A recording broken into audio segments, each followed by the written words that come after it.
Imagine a private jet crash landing in a rural field, its pilot in a frenzy, until a black farmer in overalls steps forward with a toolbox and a secret.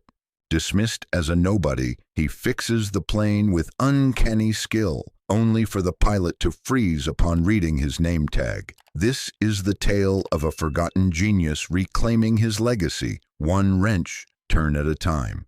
Here's how it unfolded. On a hazy summer afternoon in rural Macon County, Alabama, a sleek Cessna Citation X made an emergency landing in a soybean field, its engines sputtering and warning lights flashing. The pilot, 38-year-old Ethan Caldwell, a white former Air Force captain now flying for Elite Air Charter, stumbled out of the cockpit, sweat beading on his forehead.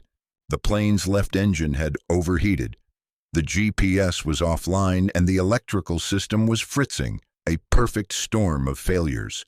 Ethan cursed under his breath, pacing the field as he tried to reach his company's maintenance crew on a spotty cell signal. In the distance, a figure emerged from the rows of crops, a 68-year-old black man in faded overalls carrying a battered red toolbox. His name was Clarence Wheeler, though Ethan didn't know that yet. Clarence walked with a steady gait, his weathered face calm despite the chaos.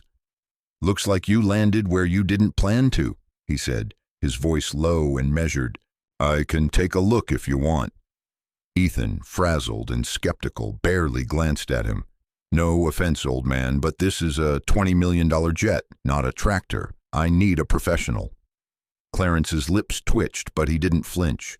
"Suit yourself," he said, setting his toolbox down. "But that engine's smoking, and your fuel line's probably shot. You won't get far without fixing it." Ethan froze, surprised by the specificity. "How do you know that?" he demanded, crossing his arms. Clarence shrugged, wiping his hands on a rag. "I've seen a few engines in my day. Mind if I check?" Ethan hesitated, his pride warring with desperation. The nearest airstrip was 40 miles away, and his phone was down to 1 bar. "Fine," he muttered, "but don't break anything." Clarence nodded and approached the plane, his movements precise as he opened the engine panel with a practiced hand. Ethan watched, expecting clumsy tinkering, but Clarence's fingers moved like a surgeon's, tracing wires and inspecting components. Within minutes, he pointed to a scorched relay. "Here's your problem," he said. "Overheated circuit fried your alternator.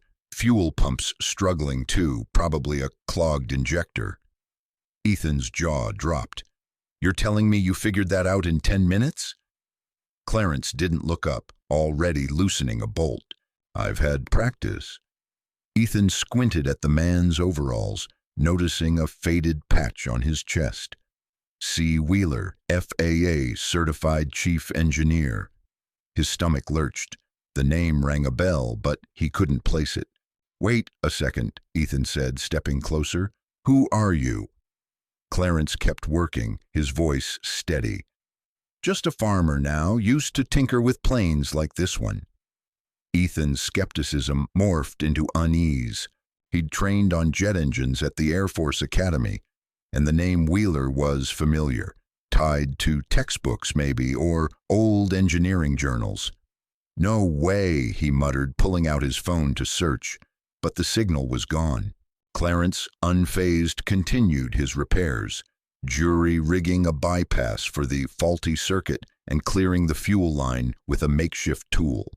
"This'll get you to an airstrip," he said, wiping his hands. "But get a proper overhaul when you land. Don't trust a patch job for long." Ethan stared, dumbfounded. "You just fixed a Citation X with a wrench and some duct tape?" Clarence chuckled, a deep, rumbling sound. "Not my first rodeo." As Clarence packed his tools, Ethan's eyes locked on the name tag again. A memory clicked. Clarence Wheeler, the engineer who'd revolutionized turbine efficiency in the 1980s. "Hold on," Ethan said, his voice shaky. "Are you the Clarence Wheeler, the guy who redesigned the FJX-9 engine for Pratt & Whitney?" Clarence paused, his eyes distant. "That was a long time ago. I'm nobody now." Ethan's mind raced. He'd studied Wheeler's schematics in college, diagrams still used to train pilots and engineers. "Nobody," he said, incredulous. "Your work's in every jet I've flown. Why are you out here, farming?" Clarence's smile faded. "Life's funny like that," he said, slinging his toolbox over his shoulder. "You're good to go, Captain. Fly safe." Ethan, still reeling, stammered, "I thought you were just some—" Clarence cut him off, his gaze piercing. "I know what you thought," he said. "Most folks do." He turned and walked back toward his farmhouse, leaving Ethan standing beside the plane, his assumptions shattered. As Clarence disappeared into the field, Ethan climbed into the cockpit, the engines now humming smoothly. He radioed Elite Air's base in Montgomery, confirming he'd take off soon, but his mind was elsewhere. He'd dismissed Clarence as a local old man, only to learn he was a legend. Guilt gnawed at him as he taxied the jet to a clear strip of field. After a bumpy takeoff, Ethan glanced back at the farm, a speck in the distance.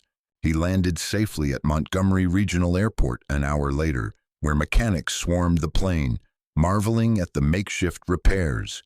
"Who fixed this?" one asked. Ethan hesitated, then said, "A guy named Clarence Wheeler." The mechanic's eyes widened. "Wheeler, like the Wheeler. He's still alive?" Ethan nodded, pulling out his phone, now with signal. A quick search confirmed what he'd suspected. Clarence Wheeler, first black chief engineer at Pratt & Whitney, had authored 3 patents and modernized jet propulsion in the 80s. But the articles also hinted at a darker story. Wheeler had left the industry after a bitter dispute, his contributions buried under corporate politics. Ethan's stomach churned. He'd disrespected a pioneer, and the weight of it hit hard. That evening he posted about the encounter on X, expecting little attention. "Emergency landed in Alabama. A black farmer fixed my jet. Turned out he's Clarence Wheeler, the FJX-9 genius. I judged him wrong. Dies aviation history."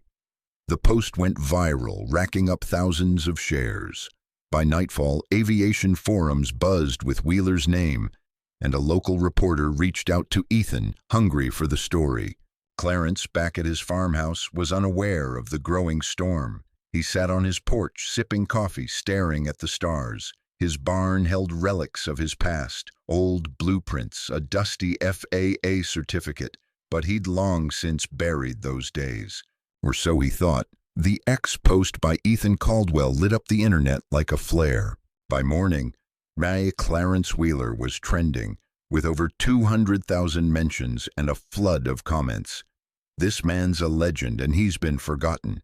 And how do you go from designing jet engines to farming? Something's not right."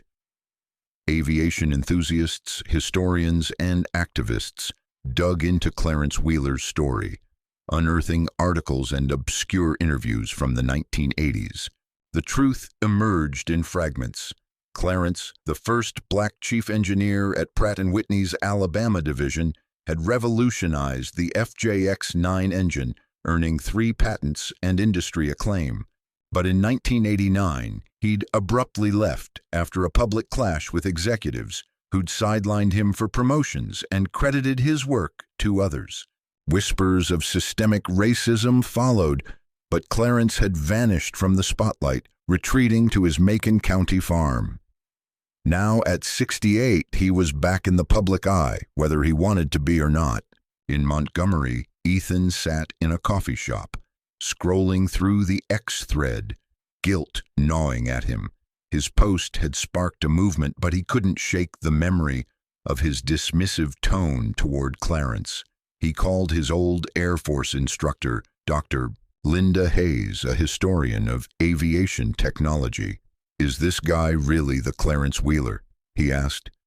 Linda's voice crackled with excitement. "Ethan, you stumbled onto a legend. Wheeler's designs are still in use. Boeing, Airbus, you name it. But he was pushed out. The industry didn't want a black man as its face." Ethan's throat tightened. "I treated him like some random farmer." Linda sighed. You're not the first, but you can make it right. Inspired, Ethan contacted a reporter from the Montgomery Advertiser, sharing every detail of the encounter. The story ran the next day under the headline, "Forgotten Aviation Pioneer Saves Stranded Jet in Alabama Field." It included Ethan's apology. "I assumed he was nobody. I was wrong. Clarence Wheeler is a hero." The article went viral, picked up by CNN, NPR, and aviation blogs. Old colleagues of Clarence's surfaced, confirming his brilliance and the racism he'd faced. One, a retired engineer named Tom Grayson, posted on X, "Clarence was the best of us. They buried his name to protect their egos." At his farmhouse, Clarence was oblivious to the uproar. He spent his days tending crops and fixing neighbors' machinery, his barn a quiet shrine to his past. But the world was catching up. A local TV crew showed up unannounced, their van kicking up dust on his dirt road. "Mr. Wheeler," the reporter called, "can we talk about the plane you fixed?" Clarence, wiping sweat from his brow, frowned. "Ain't much to say. It needed fixing, so I fixed it." The reporter pressed, "People are calling you a legend. Did you know you're trending online?" Clarence's eyes narrowed. Trending? For what? When they showed him Ethan's post and the flood of responses, he shook his head, a mix of amusement and weariness. Folks got too much time on their hands. But the reporter's footage of Clarence, stoic, toolbox in hand, standing against his fields, struck a chord. Viewers saw not just a farmer, but a man who'd been denied his due. The story reached the Aviation Hall of Fame in Dayton, Ohio, where a curator named Sarah Patel took notice. "Wheeler's contributions are undeniable," she told her team. "We've overlooked him too long." They drafted an invitation for Clarence to be inducted, a rare honor for a living engineer. Meanwhile, Clarence's quiet life unraveled.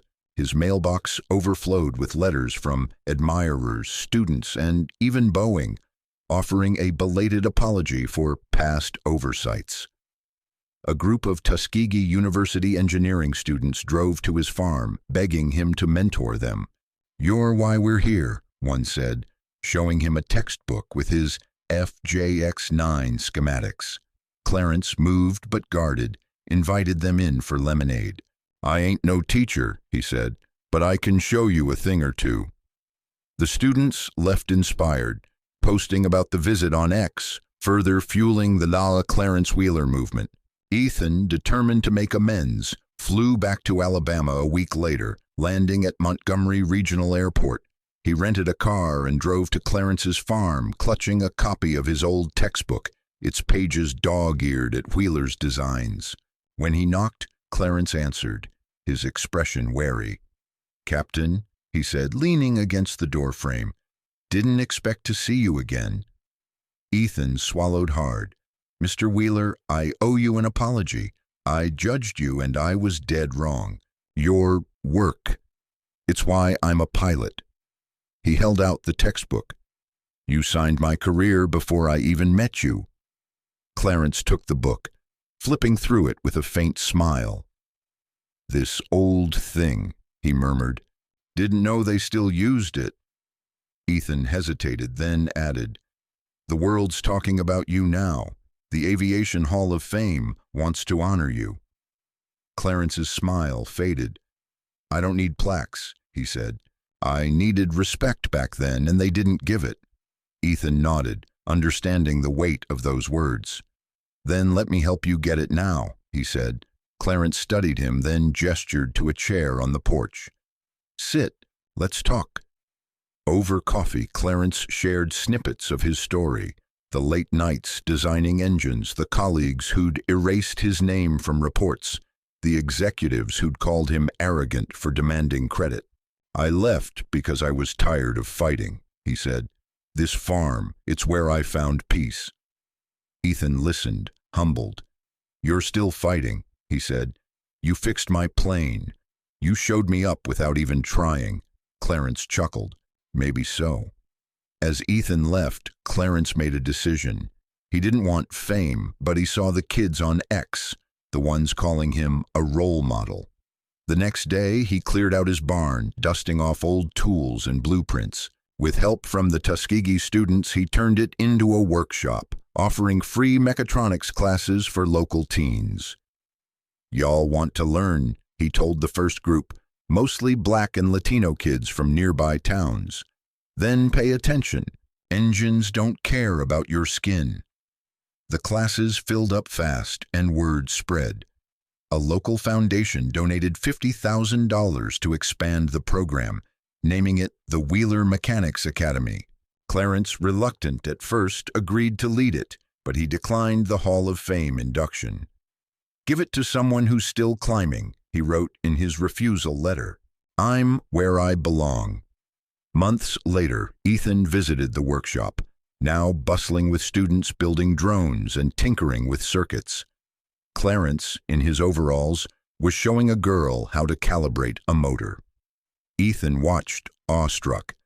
"You're changing lives," he said. Clarence shrugged, his eyes on the kids. "They're changing mine." That evening, as Clarence locked up the barn, a news crew aired a segment on his academy, calling it "A New Chapter for a Forgotten Pioneer." On X, a photo of Clarence teaching went viral, captioned, "This is what a hero looks like." Clarence Wheeler. Clarence, unaware, sat on his porch staring at the stars. His name was no longer buried, but he didn't need the world's applause. The hum of his students' projects echoing from the barn was enough. If this story inspires you, please give it a thumbs up and share your thoughts in the comments below.